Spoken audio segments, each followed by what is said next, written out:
Okay, solution process. I want to talk about that today. I have several demos to show you. And you want to really pay attention today because some of what we did yesterday and a lot of what we're doing today is on this worksheet. You're going to be doing the second half of the class. And it will be collected by the end of the period, and you'll be doing it on your own, although you can use the notes for it, so you want to pay attention to this, okay? All right, the solution process. There is basically one big rule for dissolving things. It's a very simple rule, and I put it in quotes. Like dissolves like. Pretty much all you have to know. I'm going to illustrate it for you here in a second as soon as you copy that down.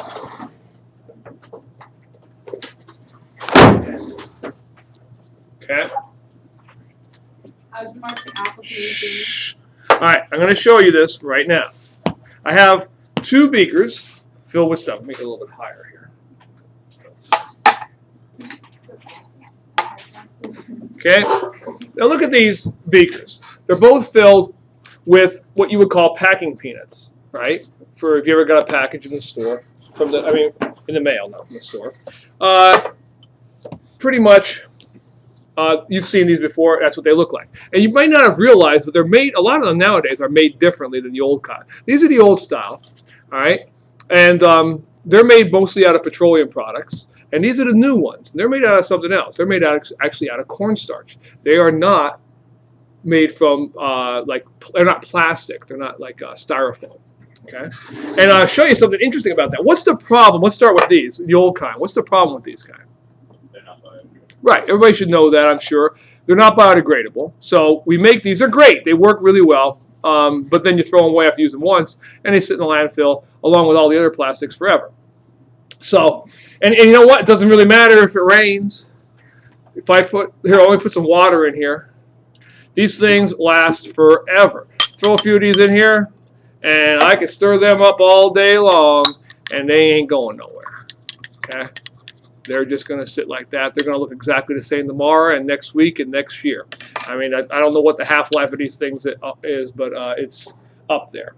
Now, these guys, however, the new ones they're making nowadays, you may have realized, they kind of look like cheese doodles from the cafeteria if they were orange. If I throw these guys, and put a little more water in there. If I throw these guys in water, okay, you'll notice I could fit this entire beaker into this little beaker, most likely. Because as I stir them up, unlike the other ones, which, like I said, I could do that all day and tomorrow and the next day, and they're not going to look any different. If I stir this one up, you're already probably seeing that the water's getting a little cloudier and a little bit more cloudy and more because they actually dissolve in water. And so if you throw these in, now granted, if you just threw them into a landfill packed with a lot of other plastic stuff around it, they probably wouldn't do much better anyway. But they're certainly better, and they're not toxic. That's the other thing. If I burn these, I'm going to be giving off toxic fumes and stuff like that, and they're not going to go away. These guys are just made out of cornstarch, not going to harm the environment. And that's what a lot of your new package, look, it's just a solution now, basically. All right, so why do these guys dissolve? All right, why did this one dissolve and that one didn't? Like dissolves like. Yeah. Turns out water is charged. It's polar. Remember that? Water is polar. These guys, they're made from petroleum products. They're made from organic compounds like carbon, long chains of carbon. They're nonpolar. If you look up the difference between carbon and carbon and carbon and hydrogen on the electronegativity sheet, you'll find that they're nonpolar bonds. All of them. CC and CH are both nonpolar bonds. So these guys are nonpolar. They didn't dissolve in water. So how about let's use a little common sense. What if I take a nonpolar solvent like this guy, acetone? Let's watch what happens. Acetone's the same stuff girls may use it for what? Nail polish remover, because your paint on your nails, okay, the paint on your nails is an organic substance. It doesn't wash off when it rains, right? So you don't want it to wash off when it rains. We want it to be oil-based or petroleum-based, not water-based. All right, well, here's my, like dissolves like, right? Well, acetone, kind of like turpentine, kind of like mineral spirits, kind of like gasoline. If you were to throw these into that, let's watch what happens now. I guess I could fit the whole beaker of these into here. And they're just going to dissolve. All right? Because like dissolves like. Nonpolar stuff like this dissolves in nonpolar solvents like acetone.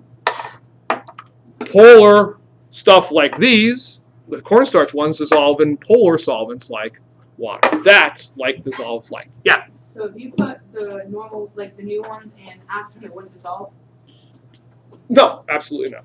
Okay. I don't want to ruin it because I got to dump that. I got to get rid of that. But yeah, it won't. They're not the same.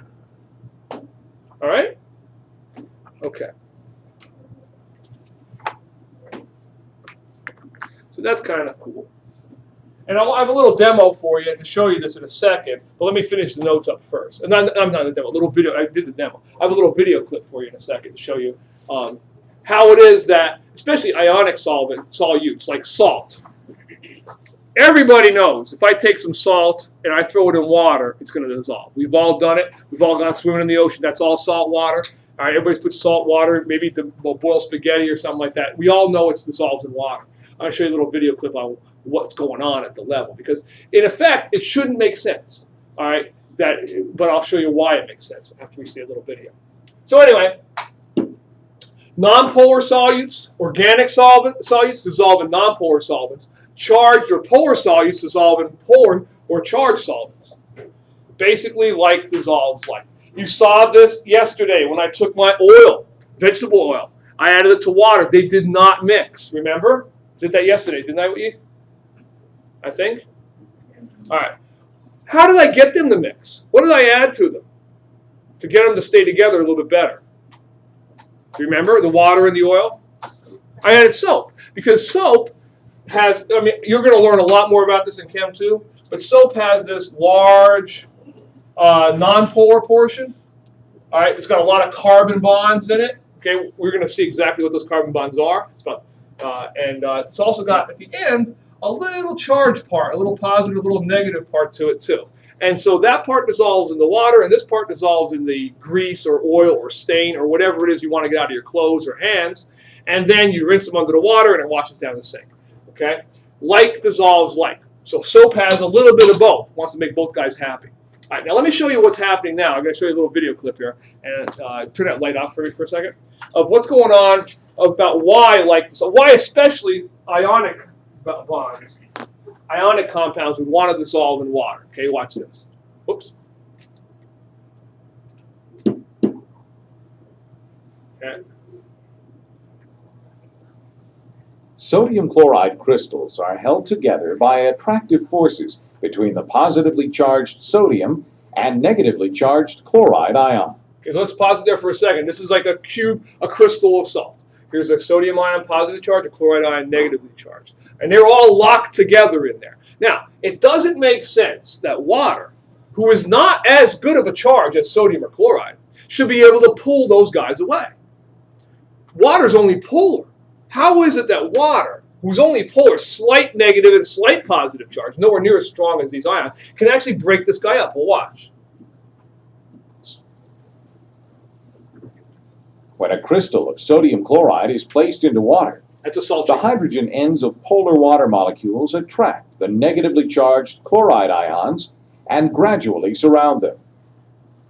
Likewise, the oxygen ends of water molecules are attracted to and surround the positively. Okay, I'll pause it right there. Watch this. See what happens? It's not one water molecule that can pull away the sodium or chloride. It's surrounded by lots of water molecules because, remember, a water molecule is like a Mickey Mouse here. Here's the Mickey Mouse right up here, okay? So I've got a slightly negative charge here, and I've got slightly positive charges up here.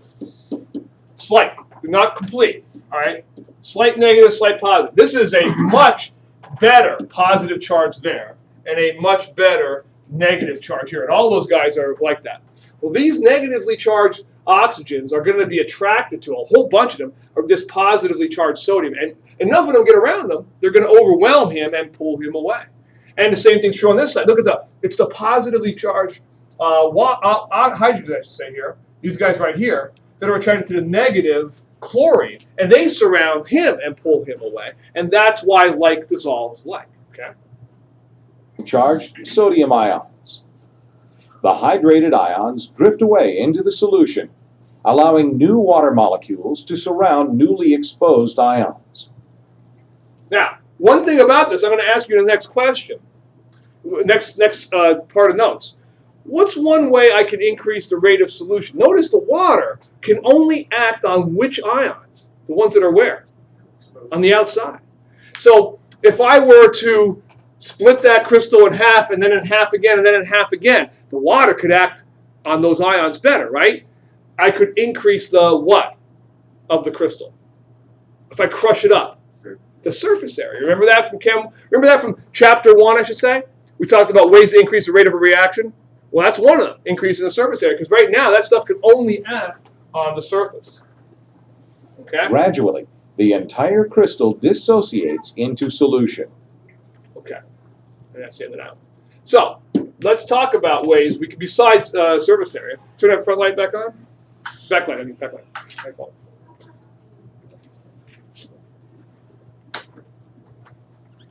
Let's talk about factors that affect the rate of solution. The lab today, the worksheet today, you're going to be doing at the end of this period, the lab next period, are going to be investigating factors that affect the rate of solution. You're going to be adding different crystals, sodium thiosulfate crystals, and you're going to be doing different things to them. One time you'll crush them up, another time you'll leave them go, another time you'll heat them up, another time you'll swirl them up. All right, so you'll be timing it each time, how long it takes for it to dissolve. Okay. What are some of the things we said would affect the rate of the solution? What's one of them? We just said surface area. The more surface area that's exposed, the greater area this place, the water can get around those ions that are on the outside. The more outside there is. What else could I do? If I add my sugar to my coffee, do you just let it sit there? What do? You stir it. Okay? You want the sugar to dissolve faster, you stir it up. All right, let's say I'm adding it to tea. I add 1 teaspoon of sugar to iced tea, and another teaspoon of sugar to hot tea. Which one's going to dissolve faster? Obviously. For the reasons you would imagine, right? The molecules are moving faster, they're going to be able to get in amongst those other molecules better. Okay? Now there's those are the biggies, by the way. Those are the 3 biggies, the 3 we're going to look at in the lab. There's one other one that only concerns itself with gases. What do you think I can change that would only affect gases? Pressure. Very good. If I increase the pressure, I can dissolve more of a gas into a solution. And we do that all the time. You probably drank one today for lunch. Soda. Okay? That's how you make soda. Soda is bottled at about 10 atmospheres, 10 times atmospheric pressure. So it will dissolve, according to Henry's law, about 10 times as much CO2 as a normal, water just sitting there. Henry's law simply says that it's directly proportional. Solubility is directly proportional to the pressure.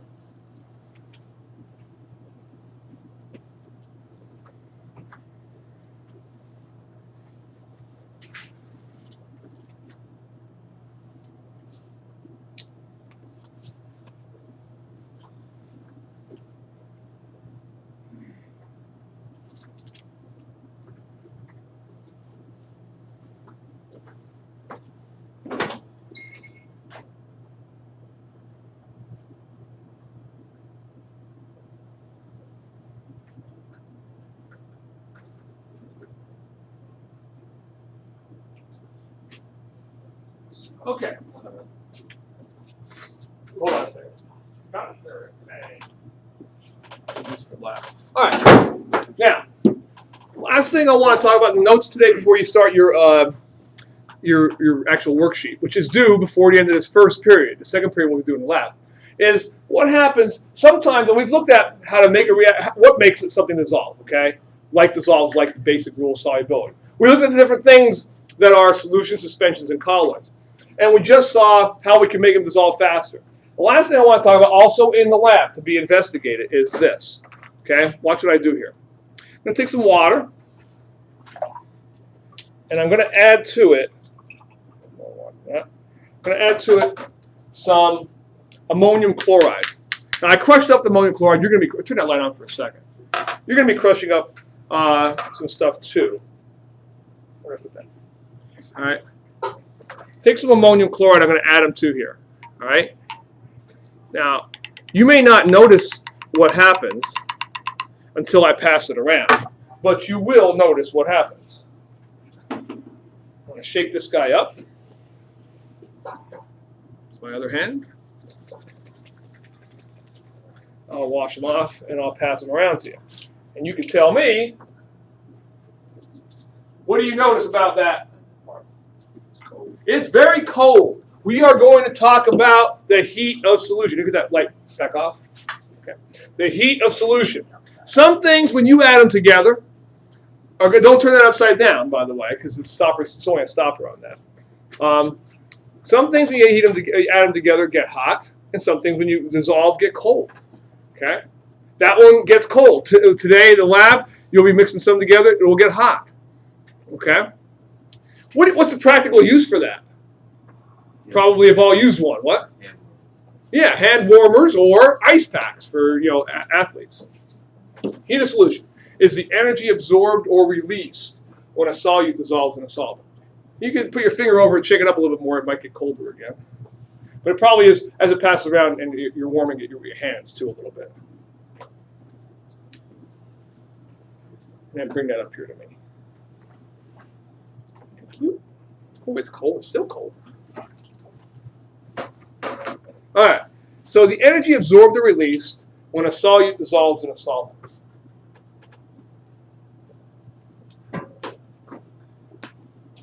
And guess what? Our old friends. We've seen them before. We've talked about them before. We certainly had stuff on it before. If a guy's absorbing or releasing energy, what words do you think I'm going to be using in a few seconds? Endo and exothermic. Let's see if you can remember without me teaching it to you again. Two possibilities, starting with the endothermic one. Could you remember and figure out the one I just passed around? Was that one endothermic or was that one exothermic? Well, let's go through the thought process. First of all, endo versus exo. Which one's absorbing? Which one's releasing energy? What do you think endo's doing? Absorbing. You should all know that. I told you not to memorize it, just to think about it. Exit, expel, giving off, going out. That'd be releasing energy, exothermic. Endothermic will be absorbing energy. All right? Well, now let's use a little common sense.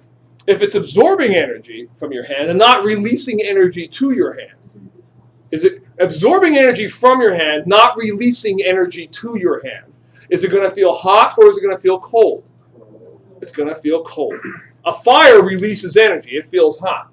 All right. Now, by the way, we also know from our previous experience that this feeling cold or feeling warm is relative to where the heat's being given off, above or below your body temperature. So it will depend on that.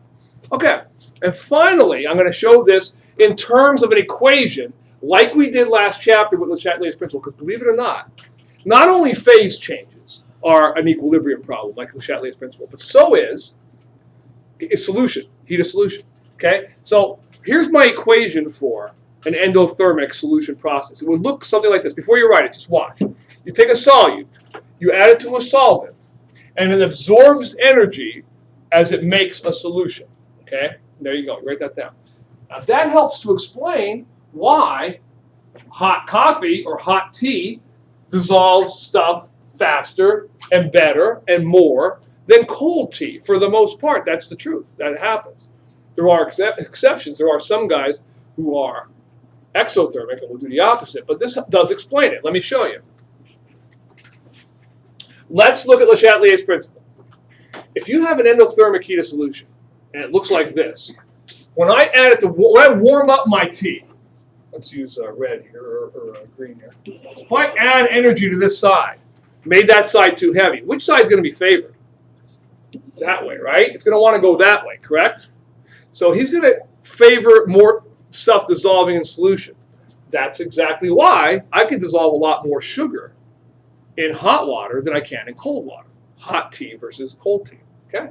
All right, now let's look at the opposite. That won't take me very long. Oh, and by the way, the positive number has to do with the fact that if you were to calculate delta H equals MC delta T, you would get a positive value for an endothermic one and a negative value for it. Remember how I said it's TF minus TI. All right, now, let's look at the exothermic one.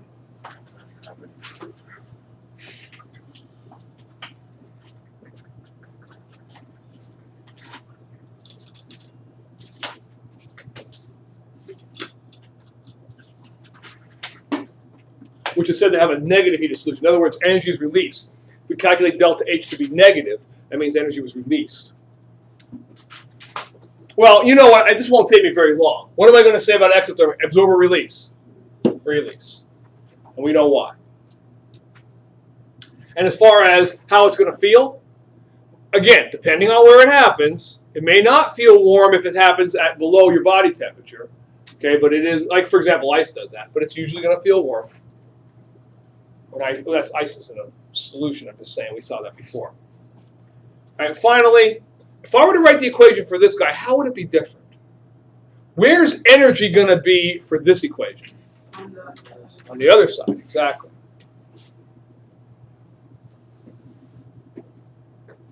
So energy is given off as a product. That is, it's released, and therefore it's exothermic.